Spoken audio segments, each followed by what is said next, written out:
রাহমাতুল্লাহি ওয়া বারাকাতুহু। নাহমাদুহু ওয়া নুসাল্লি আলা রাসূলিহিল কারীম, আম্মা বা'দ।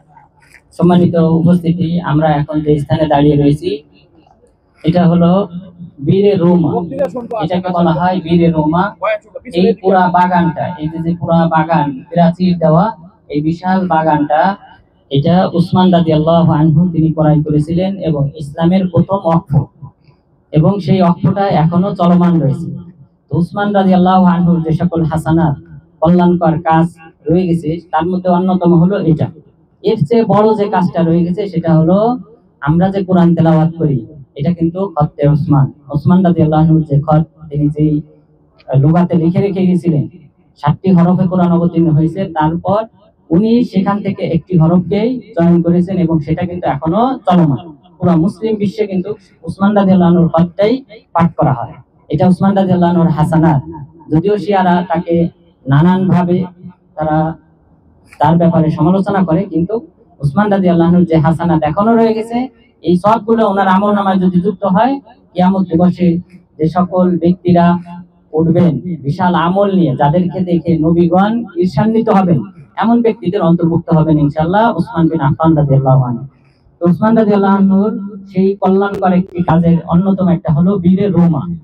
বীরে রোমা, এটার ইতিহাস হলো, এই কূপটি খনন যিনি করেন তিনি ছিলেন মুজাইনা গোত্রের এক ব্যক্তি। এই কূপটি প্রথম খনন করেন। খনন করার পর এরপর তার কাছ থেকে এক ইহুদি ক্রয় করেন, যে ইহুদির নাম ছিল রোমা আল গিফারি। রোমা আল গিফারি নামে এক ইহুদি এই কূপটি ক্রয় করে। ক্রয় করার পর এই ইহুদি এই জায়গার পানিটা, এটা ছিল মিষ্টি পানি। মিষ্টি পানি থাকার কারণে সে এই পানি বিক্রি করত এক কলসি 1 দিরহামের বিনিময়ে। 1 কলসি পানি 1 দিরহামের বিনিময়ে সে বিক্রি করত। এইভাবে সে টাকা উপার্জন করত। রাসূল সাল্লাল্লাহু আলাইহি ওয়াসাল্লাম মাঝে মধ্যে এখানে এসে পানি পান করেছেন, এবং পানি পান করার পর তিনি সাহাবাদেরকে উৎসাহিত করেছিলেন যেন এই বীরে রোমাকে, এটাকে যেন ইসলামের জন্য ওয়াকফ করা যায়, মুসলিমদের জন্য, সাহাবাদের জন্য যেন ওয়াকফ করা যায়। এই কারণে তিনি সাহাবাদেরকে উদ্বুদ্ধ করেন। তিনি বলেন, সহিহ বুখারীর হাদিস, মান হাফারা বিইরা রোমা ফালাহুল জান্নাহ। যে ব্যক্তি বীরে রোমাটাকে ক্রয় করবে, মুসলিমদের জন্য ওয়াকফ করবে এবং পানি তোলার ব্যবস্থাপনা করবে, সেই ব্যক্তিকে জান্নাত দান করা হবে। রাসূল সাল্লাল্লাহু আলাইহি ওয়াসাল্লামের এই উক্তি শোনার পর উসমান রাদিয়াল্লাহু আনহু তিনি উদ্বুদ্ধ হন এবং তিনি এই কূপটি 35,000 দিরহামের বিনিময়ে তিনি এটি ক্রয় করেন এবং মুসলিমদের জন্য ওয়াকফ করেন। তো 35,000 দিরহাম, এটাকে যদি আমরা রূপায় পরিণত করি, এটা রৌপ্য মুদ্রার নাম, তাহলে 1 দিরহাম সমান 2.97 গ্রাম। 2.97 কে যদি আমরা 35,000 দিয়ে গুণ করি, তাহলে হয় 1,03,950 গ্রাম। 1,03,950 গ্রাম সমপরিমাণ অর্থ দিয়ে তিনি এটি ক্রয় করেছেন। এটাকে যদি আমরা রিয়ালে পরিণত করি, 1 গ্রাম রূপার দাম বর্তমান যদি আমরা সর্বনিম্ন দামও যদি ধরি, 3 রিয়াল হিসেবেও যদি ধরি, তাহলেও এটা 3 লক্ষের উপরে। 3 লক্ষের উপরে রিয়াল দিয়ে উসমান বিন আফফান রাদিয়াল্লাহু আনহু এই কূপটি ক্রয় করেছিলেন এবং মুসলিমদের জন্য ওয়াকফ করেছিলেন।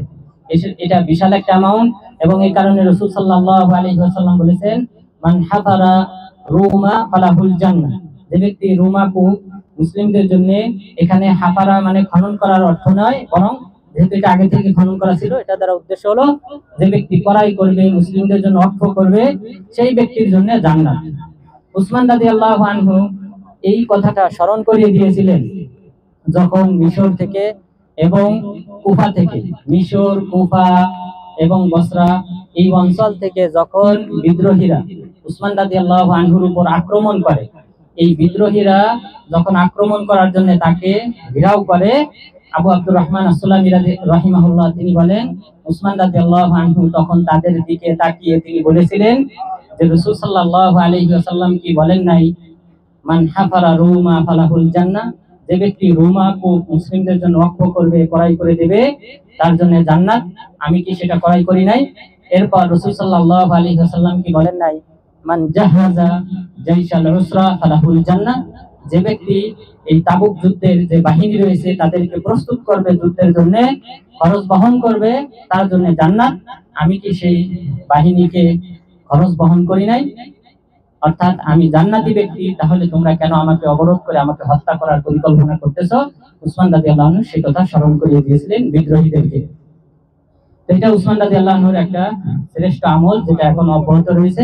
তো আল্লাহ তাআলা যেন আমাদেরকে এরকম কূপ এগুলি যেন রেখে যাওয়ার তৌফিক দান করেন, এবং পাশাপাশি মা বাবার নামে যারা মারা গিয়েছে নিকটাত্মীয়, তাদের জন্য পানির ব্যবস্থা করে রাখার যেন তৌফিক দান করেন।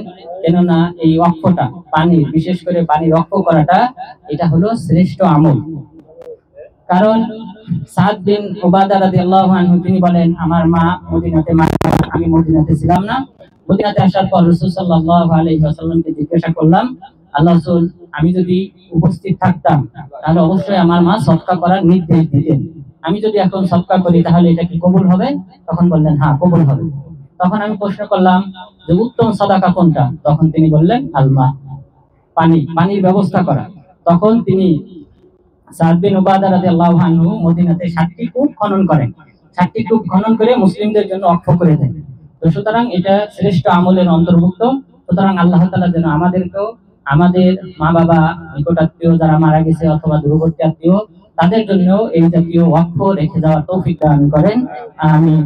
সাল্লাল্লাহু আলা নবিয়িনা মুহাম্মদ ওয়া আলা আলিহি ওয়া সাহবিহি আজমাইন। জাযাকাল্লাহু খাইরান জাযাকাল্লাহু শেখ। শেখ আল্লাহ প্রতিদান দান করেন। এখন আসলে